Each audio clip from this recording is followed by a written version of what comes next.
Muito obrigado pelas suas amáveis palavras, Sr. Presidente.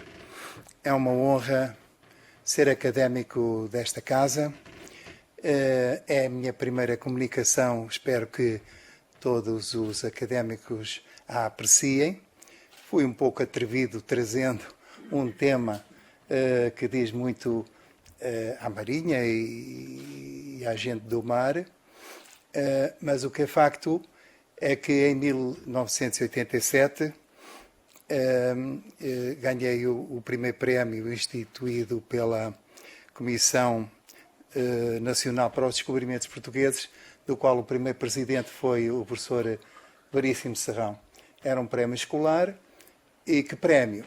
Foi ir à África do Sul, via Joanesburgo, Cabo, no famoso Blue Train, que foi atravessando todo o deserto do Karoo, que foi extraordinário, parando de vez em quando nos aldeamentos antigos dos calvinistas boers e vendo gente que parecia ter saído das pinturas flamengas, até chegar a Mossel Bay, que hoje é Dias Bay, em homenagem ao nosso navegador, que aí aportou para fazer a Aguada de São Brás. No final, com a sua permissão, tenho uns 8 slides, que é um miminho, que tem 34 anos, para mostrar a todos os presentes. Tinha em slide, mas consegui agora com as tecnologias passá-los para pen e trazer aqui uns quantos para abrilhantar a sessão. Quero saudar no Sr. Presidente da Academia todo o Conselho Académico e, uma vez mais, os presentes e aqueles que tiveram a gentileza de me vir escutar. E vou começar. Em 1987, tivemos a honra de receber das mãos do Sr. Presidente da Academia Portuguesa da História, professor Dr. Joaquim Veríssimo Serrão, e então Primeiro Comissário da Comissão Nacional para as Comemorações dos Descobrimentos Portugueses, o primeiro prémio do concurso escolar promovido pela Comissão para comemorar os 500 anos da viagem de Bartolomeu Dias.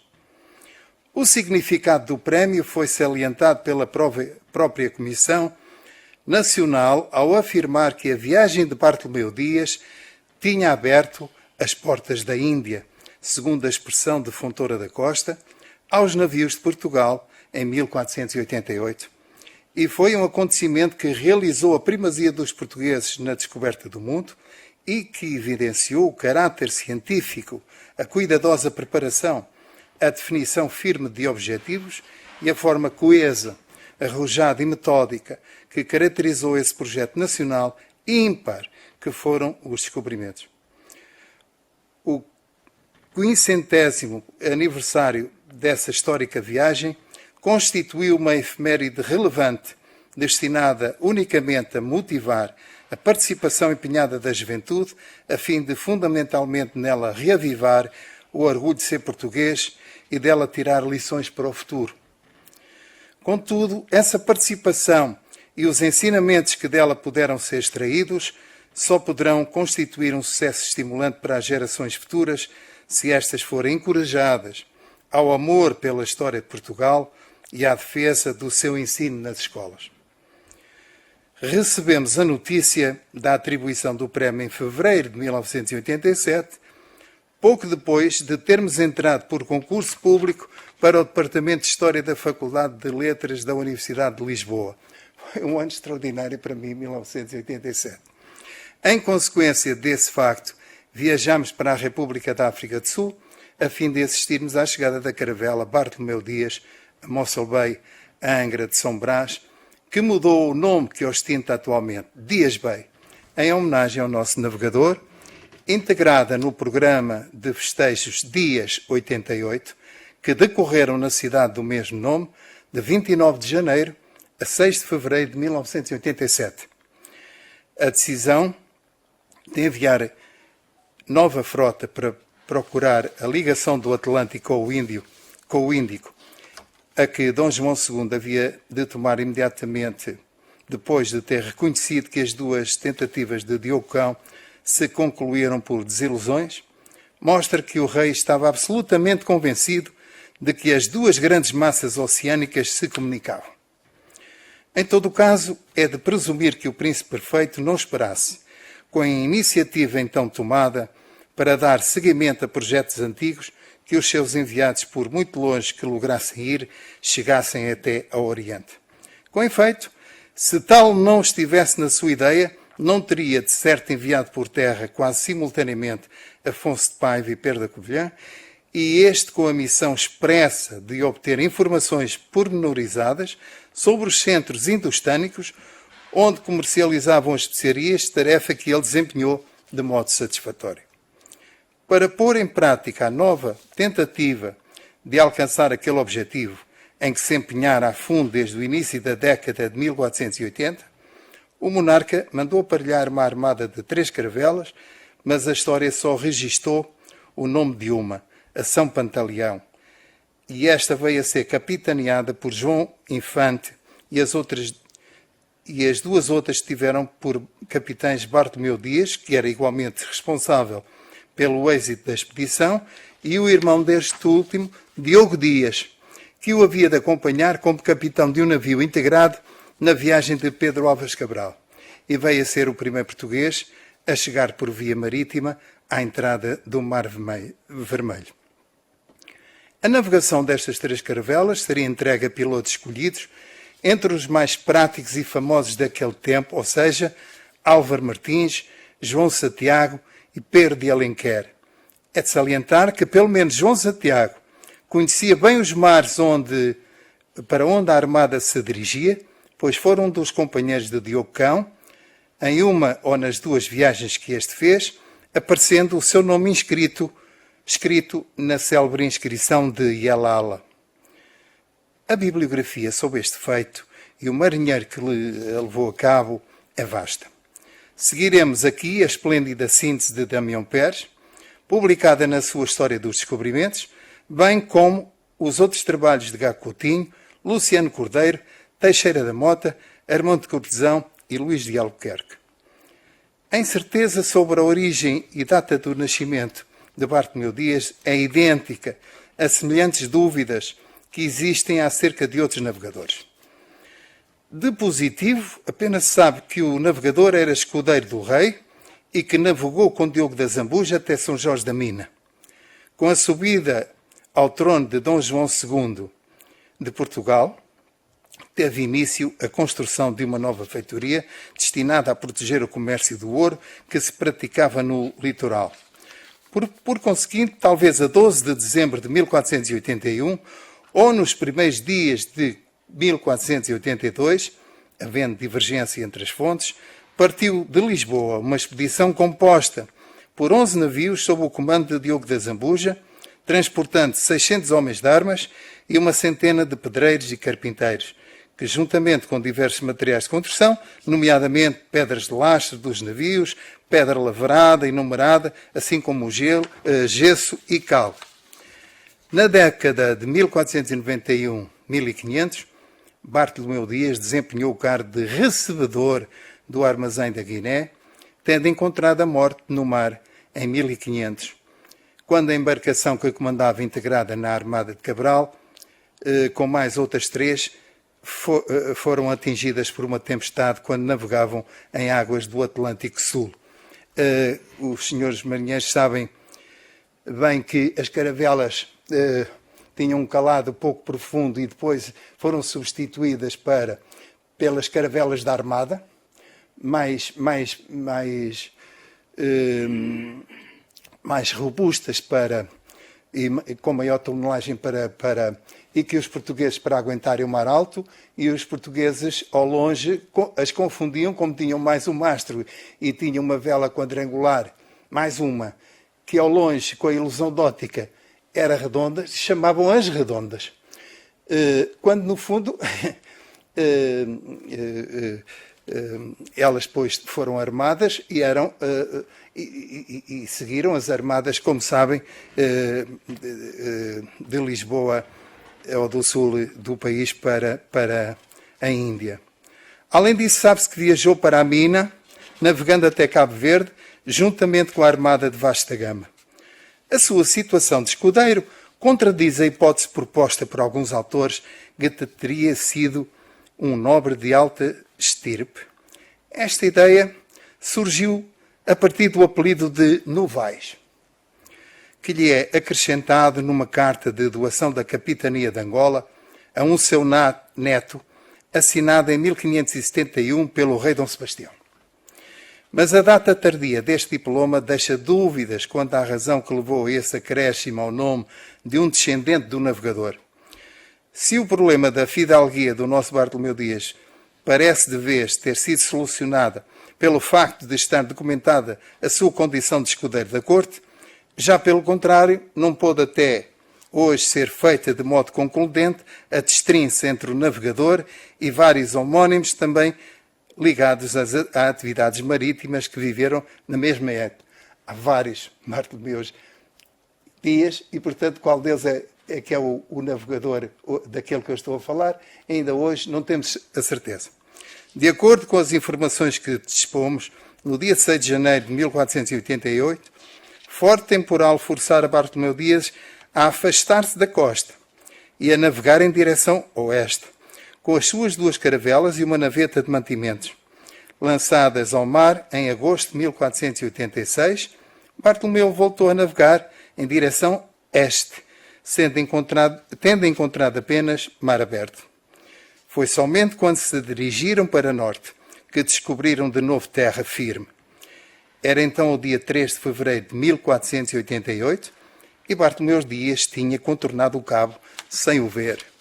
Foi o culminar de um esforço antigo de exploração do litoral africano, que começaram não muito tempo a seguir à conquista de Ceuta, havendo notícia que o infante Henrique ordenou uma viagem de exploração em 1416, esforço que iria ter o justo prémio no grande sucesso obtido por Gilianos em 1434, um enorme contributo para a descoberta lenta de quase 60 anos, mas segura, do contorno marítimo da África. A última etapa desta demanda seria protagonizada pela passagem do Cabo da Boa Esperança, extremo sul da África, em 1487, por Bartolomeu Dias. A 8 de dezembro, chegou ao Golfo de Santa Maria da Conceição, a Alves Bay, na atual Namíbia, já anteriormente cartografado pela expedição de Diocão. Prosseguindo para sul, Bartolomeu iria descobrir a Angra dos Ilhéus, em que teve de suportar um violento temporal que o fez navegar por 13 dias à procura de terra. Aproveitou os ventos vindos da Antártida, que sopram no Atlântico Sul, tendo navegado para nordeste, redescobrindo a costa e a orientação este-oeste, a norte do Cabo das Tormentas, a que Dom João chamou da Boa Esperança de se encontrar o caminho para a Índia. Contudo, Bartolomeu Dias só não avançou mais porque a tripulação não aceitou prosseguir, como sabemos.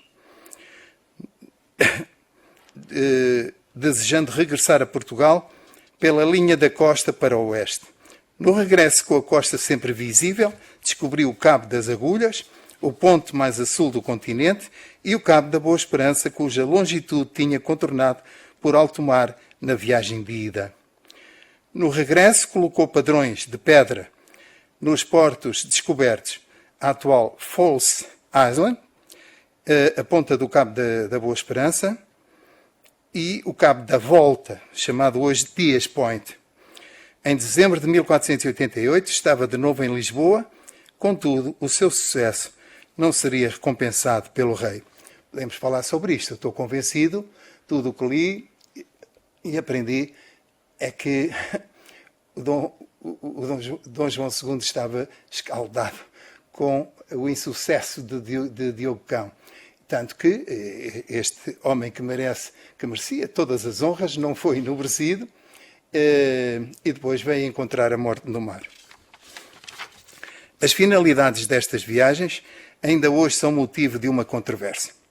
Alguns autores defendem que o grande objetivo foi o reconhecimento do litoral africano, para se conhecer de uma vez por todas se a África tinha um fim e se era possível viajar por mar para a Índia. A grande questão entre Aristóteles e Parménides, se a África era um contínuo ou tinha fim.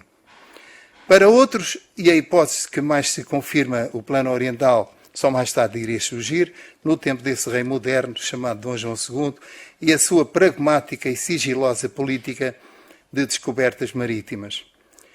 Desde a nomeação para liderar a Ordem de Cristo em 1420 até à sua morte ocorrida em 1460, Dom Henrique iria ter um papel fundamental nos descobrimentos. Como é referido, aliás, pelo cronista Gomes Yanes de Zurara na crónica do descobrimento e conquista da Guiné.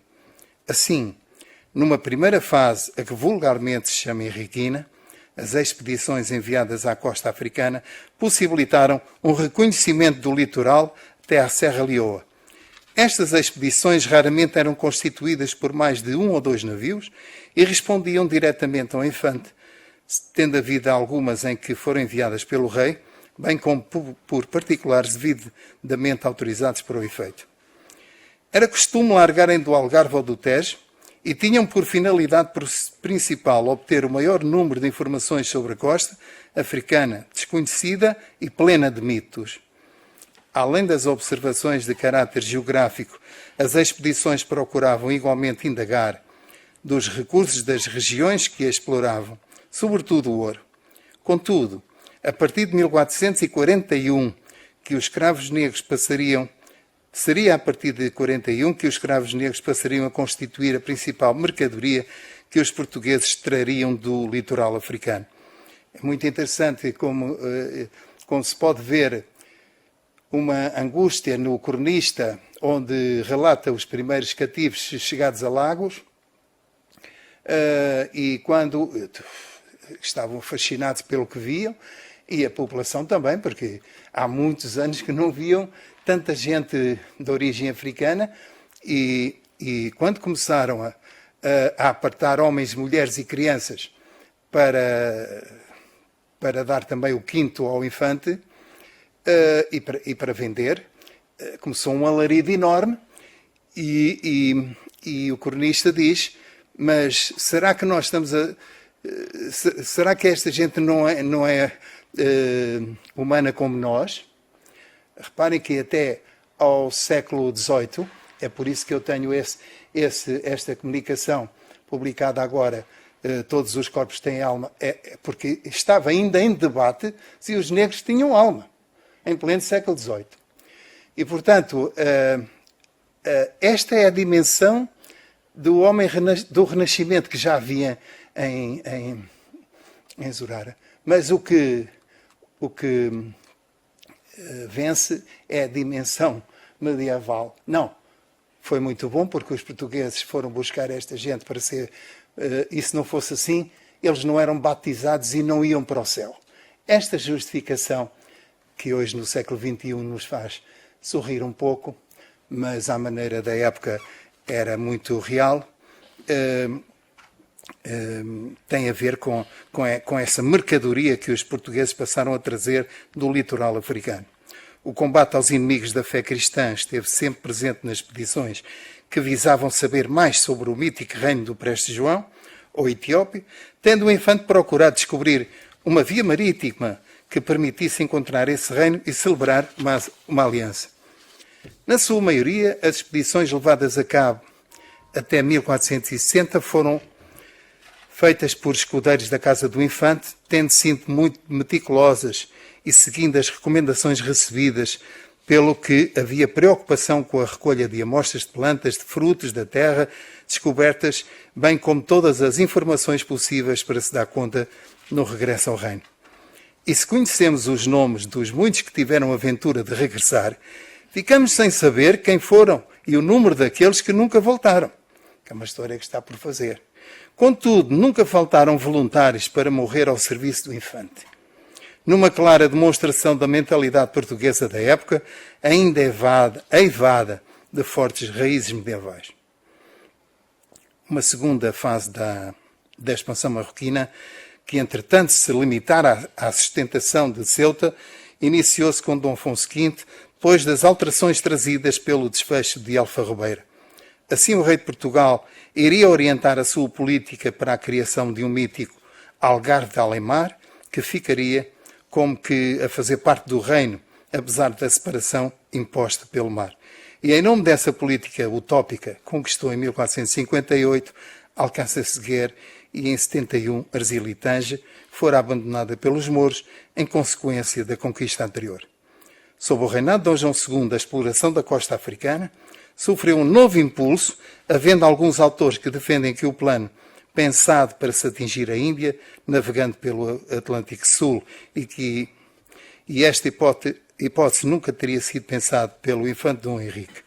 Caberia, deste modo, ao príncipe perfeito a ter decidido enviar uma nova frota destinada a continuar a busca dessa importante ligação do Atlântico com o Índico.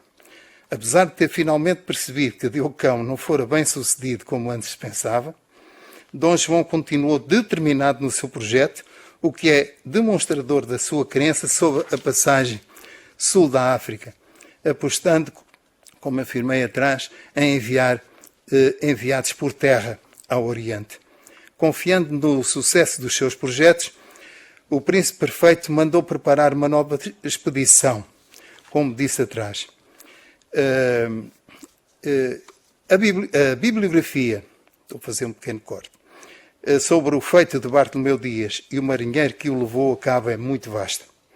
É incontornável seguir-se estudos importantes, como os realizados, como eu disse, por Damião Pérez na história dos descobrimentos, e outros como aqueles que eu citei há pouco, Gá Coutinho, Luciano Cordeiro, Armando Cortesão, Luís de Albuquerque. Aliás, citando este autor, abrir aspas, a incerteza sobre a origem e a data de nascimento de Bartolomeu Dias é idêntica às semelhantes dúvidas que existem acerca de outros navegadores e aventureiros. Sabemos que Bartolomeu Dias foi apenas um escudeiro e, portanto, enquanto não houver mais informações acerca da sua origem, desconfiamos como pode ter sido de Novaes também. Existe igualmente referência a Bartolomeu Dias em abril de 1499, feita por Álvaro de Caminha, que fora capitão da ilha de São Tomé. Será que se trata do navegador? Sobre a chegada do mesmo até ao Rio do Infante, existe a informação fornecida pela Carta de Henrique os Martelos Germanos, datada de 1489, sendo igualmente provável que tenha sido elaborada sobre a carta original mandada desenhar por Bartolomeu Dias. Aliás, existe o testemunho de Colombo em que se dá a conhecer que o navegador apresentou tal mapa ao rei logo após ter regressado a Lisboa em dezembro de 1488. É uma importante informação que sublinha não só que a Armada tinha regressado ao reino, como a indicação de Bartolomeu Dias ter chegado ao limite sul que almejava. Curiosamente, a primeira coisa vista pelo descobridor sul da África foi uma manada de gado pertencente aos Hotentotes, que viviam naquela área. Dias chegou ao local Angra de São Brás. Prosseguindo para leste, repararam que a costa infletia cada vez mais para nordeste. Na viagem de regresso, avistaram aquele grande e notável cabo a que Dias chamou das Tormentas e que Dom João substituiu pelo nome da Boa Esperança. Dias deixou em terras da África o padrão de São Gregório, hoje implantado no átrio da Biblioteca William Cullen, sendo uma das maiores atrações deste estabelecimento de pesquisa documental. A Cruz de Bartolomeu Dias atrai muitos visitantes todas as semanas e certamente será raro encontrar um monumento nacional nas vizinhanças da Biblioteca de Ensino Superior da África do Sul tão visitado. Com efeito, fragmentos do padrão erigido pelo navegador português em Caiueque, nos princípios do ano de 1488, estão reconstituídos num monumento que respeita a matriz original, autenticado com a insígnia da Comissão dos Monumentos Históricos e assinada com inscrições alusivas nas línguas portuguesa, africanense e inglesa. A Cruz de Dias foi descoberta em 1938 pelo professor Erik Axelsson, que anteriormente pertencera aos quadros docentes da Universidade de Witwatersrand. Este padrão é de facto o original, enquanto as outras cruzes similares existentes na África do Sul são réplicas. A 3 de fevereiro de 1488, Bartolomeu Dias acostou próximo de Mossel Bay, num promontório cuja configuração aparenta ser uma ilha, e em dezembro de 1937, o professor Axelsson visitou o local e teve a convicção, através da leitura de fontes portuguesas contemporâneas, que estava na proximidade do sítio indicado em descrições históricas de 1514. 2 anos depois procedeu a escavações e descobriu blocos de pedra estrangeira, bem como cerca de 5.000 fragmentos. Os professores Leo Fouché e Van Riet Loven e ainda John Arcus procederam à reconstituição da matriz original juntando os fragmentos dispersos. A Comissão dos Monumentos Históricos garantiu a veracidade da reconstrução do padrão de São Gregório, que ficou implantado na Universidade, como referimos atrás, distinguindo de uma forma muito honrosa a instituição de ensino que tinha apoiado e financiado as escavações que conduziram com muito sucesso à descoberta da cruz de Bartolomeu Dias. O padrão de São Gregório, erigido por Dias em Caiueque, em 12 de março de 1488, cujo original se encontra agora na Universidade em Joanesburgo, é o mais antigo documento histórico da África do Sul. E esta importante indicação está contida num guia do visitante que o professor Ruben Musiker compilou.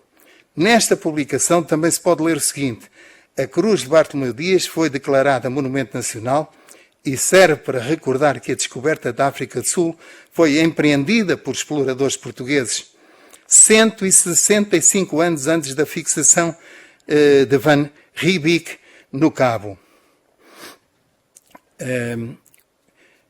A fim de se conservar o padrão original, a Comissão dos Monumentos Históricos confiou à Universidade, tendo o mesmo sido descerrado pelo Ministro do Ultramar, na altura o Dr. Francisco Vieira Machado, em agosto de 1939. Vários moldes foram feitos do original.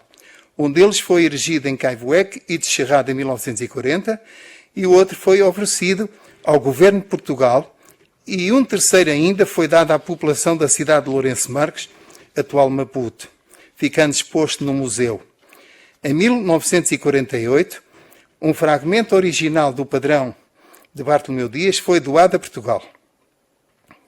De acordo com o professor Erik Axelsson, tal como a maioria dos padrões luzes, tinha altura de cerca de 2 metros e havia sido feito com áspera e angular pedra cal branca, com diversos veios róseos. As armas de Portugal e uma inscrição, infelizmente ilegível, estava gravado. O padrão de Dias está exposto numa importante instituição cultural e educativa, cujo complexo possui 2 bibliotecas centrais e 16 divisões com 800.000 volumes, possuindo igualmente 91 incunábulos, recebe anualmente cerca de 6.000 títulos de publicações regulares. A doutora Maria Manuela Aguiar, então vice-presidente da Assembleia da República e antiga secretária de Estado das Comunidades, referiu-se ao acontecimento e ao estado de espírito da comunidade portuguesa na África do Sul, sublinhando que Bartolomeu Dias realizara porventura o maior feito da história marítima, validando décadas de porfiada demanda e marcando o início da era moderna, com o primeiro encontro dos oceanos sulcados pelas caravelas, prestigiando venturosamente o encontro dos homens e das culturas universais. Bartolomeu Dias viveu o primeiro momento de esperança na união dos mundos divididos, ao contornar o sul da África e Vasco da Gama, o momento culminante da chegada ao Oriente no caminho aberto por Dias. A Pedro Álvares Cabral estava destinado o achamento oficial da terra que haveria de ser o Brasil, a imensa futura pátria da língua portuguesa, originalmente feita de povos de 3 continentes, América, Europa e África. Com sucessos e com erros, Portugal celebrou até o ano de 2000 uma época áurea da humanidade e das descobertas que portuganizamos, quando outra prodigiosa época, a da conquista do espaço, se adivinha. E a esperança destinou-se aos jovens, sobretudo no sentido de refletirem sobre o saber, o gênio, a coragem e também a tenacidade e o esforço cotidiano, virtudes que tanto aproximam os heróis de 500 e os nautas contemporâneos. E que melhor evento para os motivar e fazer sonhar com admiração e confiança nas duas direções, o passado e o futuro, do que a caravela de Dias sulcando as águas de Mossel Bay.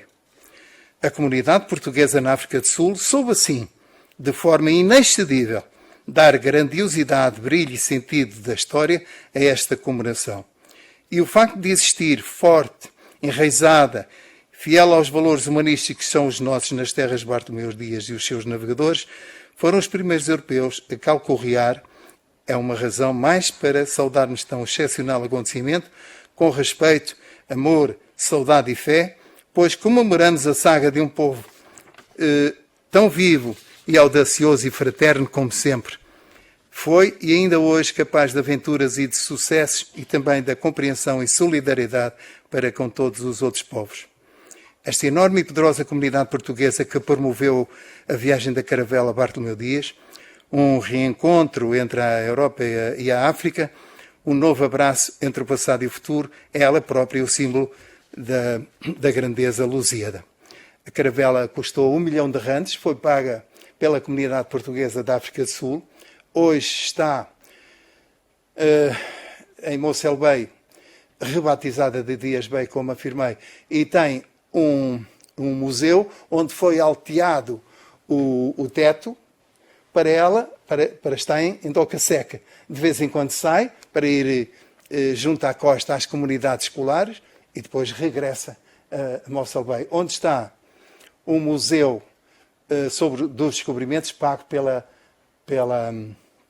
Fundação Carlos Gulbenkian, que eu tive também o gosto de visitar, juntamente com o Sr. Contra-Almirante Rogério de Oliveira, a quem dedico esta comunicação. De facto, sentimos um enorme entusiasmo nos portugueses residentes em relação às comemorações e à recepção que fizeram aos professores e alunos que também foram ao Mossel Bay. Foi muitíssimo boa. Contudo, constatamos que houve um certo mal-estar em relação à representação oficial de Portugal, que a generalidade da comunidade portuguesa achou insuficiente dada a sua força económica. Notamos igualmente uma certa tentativa de lavagem do regime, na época onde existia ainda o sistema de apartheid. Contudo, sentimos igualmente uma grande curiosidade da população de origem inglesa e africana sobre os portugueses e a nossa cultura. Para mim foi um choque tremendo, porque eu tinha regressado da minha comissão militar em Moçambique, onde tive 27 meses,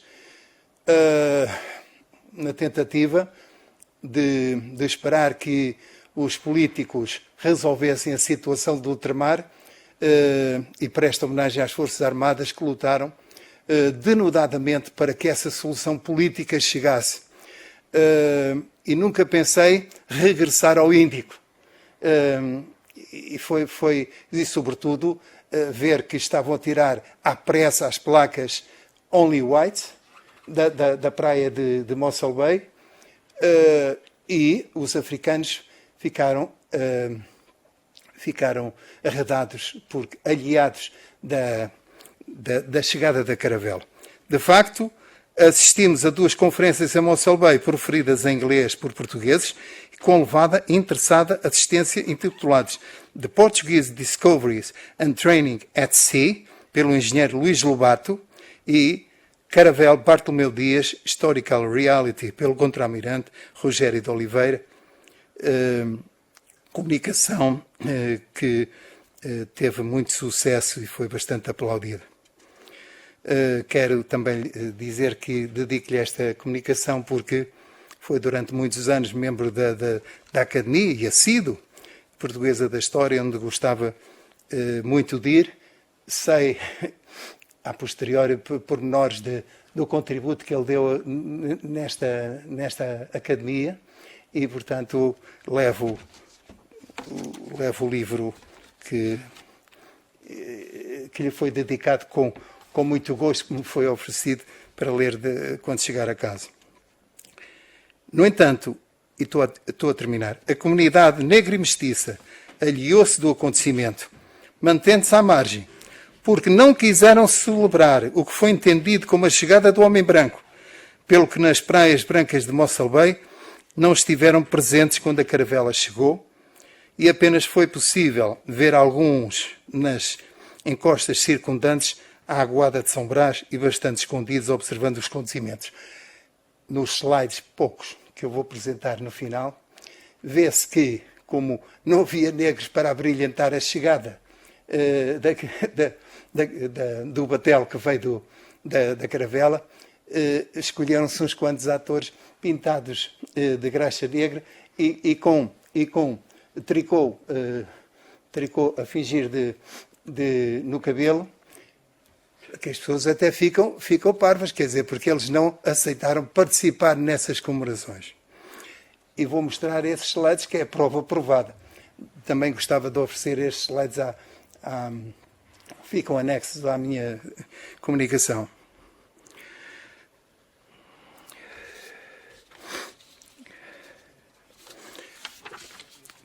Foi para nós muito difícil observar a discriminação nos transportes públicos, nos autocarros, nos comboios, nos restaurantes e nas praias.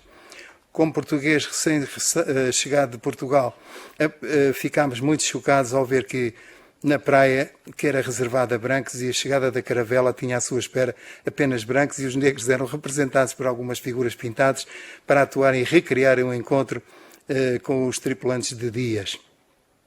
Apesar de tudo, vislumbramos igualmente sintomas de mudança nas palavras proferidas pelo então Presidente Bota, pedindo aos portugueses para não partirem e chamando a atenção aos seus compatriotas para aprenderem com o exemplo dos nossos imigrantes no convívio multiétnico e na capacidade e honradez do trabalho por eles desenvolvido na África do Sul. A expedição de Bartolomeu Dias iria abrir o caminho da esperança da Índia aos portugueses, que foram depois seguidos por holandeses, ingleses e franceses. Sendo um homem muito experimentado nas coisas do mar, não acreditamos que não tivesse consciência do enorme feito praticado e da sua importância. Contudo, continua a ser estranho não tivesse havido um reconhecimento real do valor do navegador, pelas razões que eu demonstrei há pouco. Não sabemos se Bartolomeu Dias terá ficado desapontado por ter sido preterido. A sua reação demonstra, eventualmente, o contrário: um grande amor pelo mar, um fortíssimo serviço à coroa, aliado a um indomável espírito aventureiro, como ficaria demonstrado na viagem possivelmente realizada em 1499, sobretudo aquela que iria ter lugar em 1500, integrado na Armada Pedro Álvares Cabral, e onde iria ao encontro da morte e da lenda. Em homenagem ao navegador português, e para finalizar, dedicamos este pequeno poema que titulamos Bartolomeu. Bartolomeu. Depois de passada a areia branca, o batel era uma mancha no mar transparente. Ao largo, esperava a caravela, balançando na vaga breve da tarde, rodeada de gaivotas, de vento e de sal. O capitão olhava de longe a terra, onde a sede o fizera aportar. Vista do mar, a baía era um abraço de paz, e nas encostas a erva verde prometia o pão.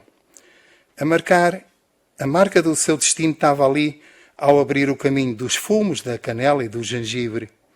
Quem és tu, homem do barrete vermelho? Qual o sonho que te guia até aqui? Porque ousas neste mar que era virgem? Porque matas nesta costa que era bela. Eu sou Bartolomeu, o cavaleiro das ondas, e cumpro aqui o meu fado e a minha luta, alargo Portugal em nome do meu rei. Eu sou aquele a quem hão de chamar capitão do fim. Dobrei o assombro deste mar infinito e aqui ficarei um dia com os meus. Disse. Muito obrigado.